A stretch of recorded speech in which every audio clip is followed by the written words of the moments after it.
Hi students, today also the topic is very interesting and important, that is the classification of animal kingdom, और this is very important for class 11 students CBSE board.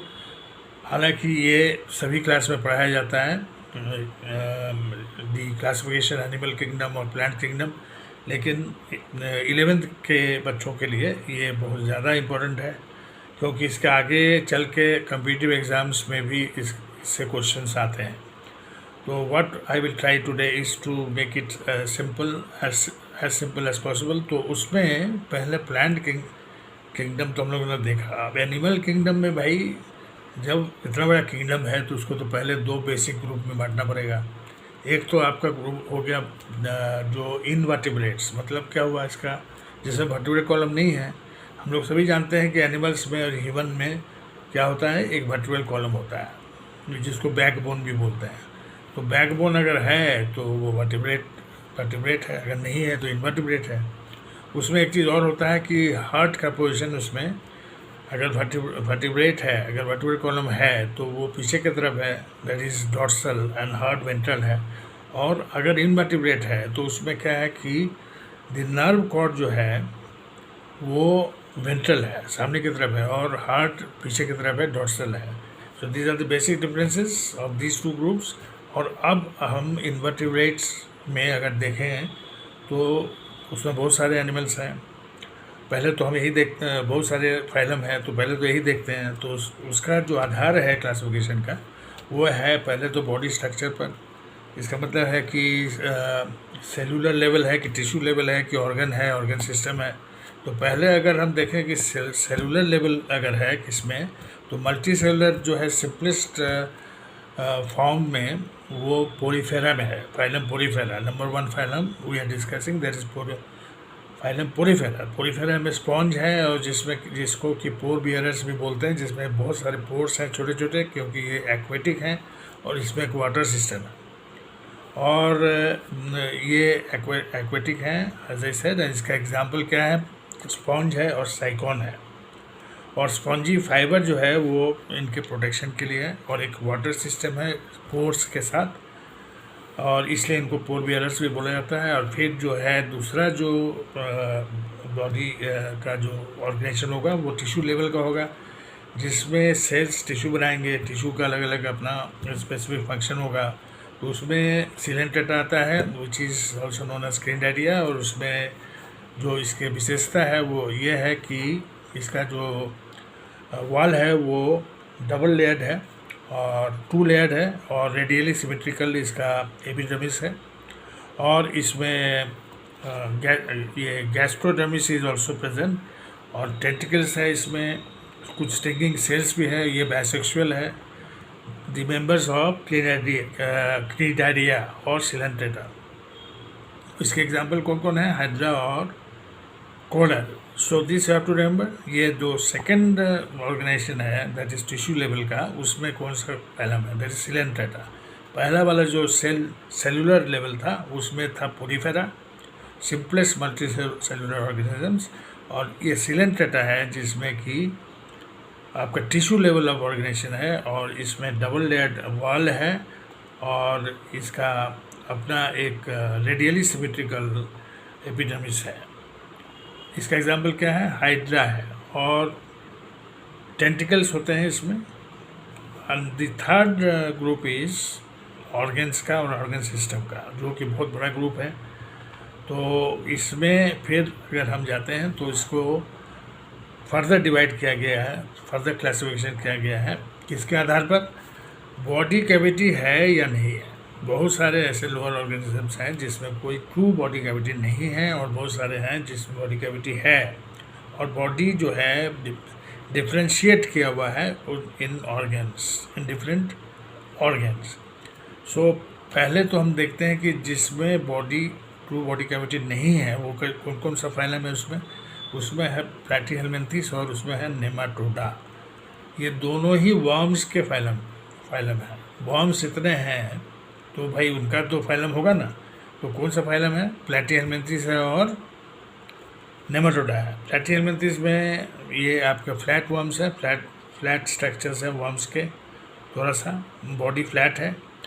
और उसमें और क्या है, body segmented नहीं है और opening एक ही है, जिससे कि माउथ का भी काम और एनस का भी काम होता है। So that is only one opening. Free living है और पैरासाइट भी होता है।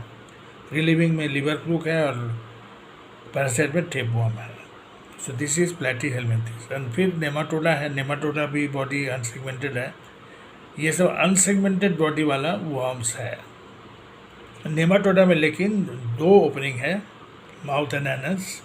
और इसका जो एग्जांपल है वो एस्केरीज है, एस्केरीज लुम्ब्रिकॉइड्स, जो पैरासाइट है। और वर्म्स में एक और वर्म है जो कि फाइलेरिया का वर्म है, तो वो भी इसमें आता है नेमाटोडा में। These fall under the group acoelomata, जिसमें ट्रू बॉडी कैविटी नहीं है। और फिर दूसरा ग्रुप जो बड़ा ग्रुप है जिसमें बॉडी कैविटी है और डिफरेंट ऑर्गन्स हैं, बॉडी पार्ट्स हैं, बॉडी को डिफरेंट पार्ट्स में बांटा गया है। तो वो जो सबसे पहले तो हम आएगा एनालिडा, जो वर्म का ही एक फाइलम है लेकिन इसमें बॉडी सेगमेंटेड है और इसमें क्या है, दो ओपनिंग है, बॉडी सेगमेंटेड है और बाइसेक्सुअल है।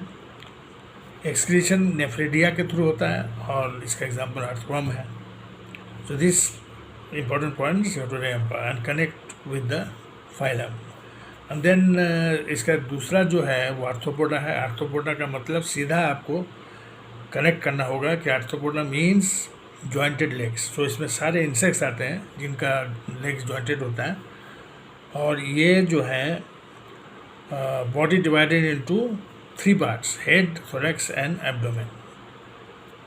And they also have a exoskeleton जिसका molting होता है, and jointed legs तो हमने बता ही दिया।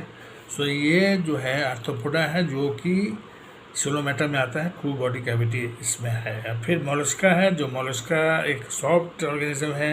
इसमें जो ऑर्गेनिज्म है वो बहुत सॉफ्ट है, लेकिन इनका जो कवरिंग है वो बहुत हार्ड है, शेल है, शेल टाइप का, जिसमें हम लोग शंख जैसे देखते हैं, तो वो इन्हीं सब ऑर्गेनिज्म से बनता है, आता है। And they fall in this phylum that is Mollusca. और इसमें एग्जांपल है ऑयस्टर्स का, स्लग्स का और क्लैम्स का, जैसे हमने कहा। और फिर echinodermata is also a phylum in this group that is coelomata, जिसमें बॉडी कैविटी है। और लेकिन इसमें एक चीज़ याद रखना होगा कि इकिनोडर्मेटा का जब भी नाम आता है तो उसमें ऑर्गेनिजम्स कांटेदार हैं, जो जिसमें स्पाइंस लगे हुए हैं, कांटे जैसा स्ट्रक्चर है बॉडी के ऊपर। और जो रेडियली सिमेट्रिकल तो है, स्पाइनी स्किन पे स्पाइंस है। हेड एब्सेंट, हेड नहीं है। और 5 आर्म्स है। लोकोमोट्स विथ, मतलब मूवमेंट इनका ट्यूब फीट से होता है। Starfish and little star fall under this phylum that is echinodermata. Students, ये एक चीज़ और आपको याद रखना बहुत ज़रूरी है। आपके एकेडमिक लाइफ में ये कहीं ना कहीं आएगा कि स्टार फिश जो है वो फिश नहीं है, वो क्या है, is a member of echinodermata, right. So ये इन्वर्टिब्रेट्स का चर्चा हमने इसमें किया और उनका जो आधार है। इसके अलावा बाद में 2 फाइलम और ऐड किया गया था, जो एक है आपका क्रिटेनोफोरा। क्रिटेनोफोरा मतलब जो ऑर्गेनिजम्स लाइट एमिट करते हैं, जिसको क्या बोलते हैं, बायोलुमिनिसेंस भी बोलते हैं। लाइट एमिटिंग ऑर्गेनिज्म कुछ हैं जिसको क्रिटेनोफोरा में रखा गया है। और इसका एग्जांपल है प्लीरोब्रैचिया एंड क्रिटेनोप्लाना। तो ये सब ऑर्गेनिज्म है जो लाइट एमिट करते हैं, जिसमें बायोलुमिनेंस होता है। और कॉम प्लेट्स वगैरह होते हैं, जो कॉम्स होते हैं रोज में लगे होते हैं, हाँ, एक्सटर्नल रोज, सिलिएटेड कॉम्स, इस तरह का प्लेट बना होता है, सिलिएटेड कॉम्स टाइप का प्लेट बना होता है जो निकलता है। The body bears 8 external rows of ciliated comb plates, लेकिन इनका मेन कैरेक्टरिस्टिक जो है वो लाइट एमिटिंग है, इसलिए इनको बायोल्यूमिनेंस वाला ऑर्गेनिज्म भी कहा जाता है। और दूसरा एक फाइलम बाद में ऐड किया गया जो जिसका नाम है हेमिकॉर्डेटा। हेमिकॉर्डेटा मतलब एक नोटोकॉर्ड जैसा स्ट्रक्चर उसमें होता है। It is not true notochord और नॉट ट्रूली वर्टिब्रल कॉलम। तो अर्ली स्टेज जो होता है वर्टिब्रल कॉलम का वो नोटोकॉर्ड है, जो न्यूबॉर्न बेबीज़ में होता है। उससे भी पहले एक उस तरह का स्ट्रक्चर अगर कुछ ऑर्गेनिज्म में है तो उनको हेमिकॉर्डेटा में रखा गया है, और उनका जो बॉडी है वो प्रोबोसिस, कॉलर और ट्रंक में बटा हुआ है। और इनका एक रूडिमेंट्री स्ट्रक्चर होता है in the collar region called stomochord, structure similar to notochord. जैसे हमने कहा कॉलर रीजन में एक स्टोमोकॉर्ड होता है जो कि नोटोकॉर्ड से मिलता जुलता है। तो इसलिए इनको एक अलग फाइलम में रखा गया, दैट इज़ हेमिकॉर्डेटा, जिसका एग्जाम्पल बच्चे आपको थोड़ा सा याद रखना पड़ेगा, Melanoglossus and Saccoglossus.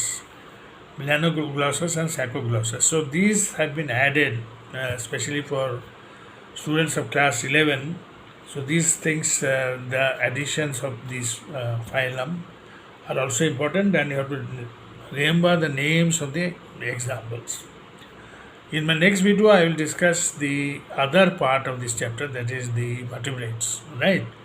And I think this will help you in understanding to some extent. And I think if you want to study, there's no end of it. But if you just listen and try to understand, then it will help you definitely. So with that, I am ending this video, and will come again very soon with the other part of this chapter. So stay blessed. Thank you very much.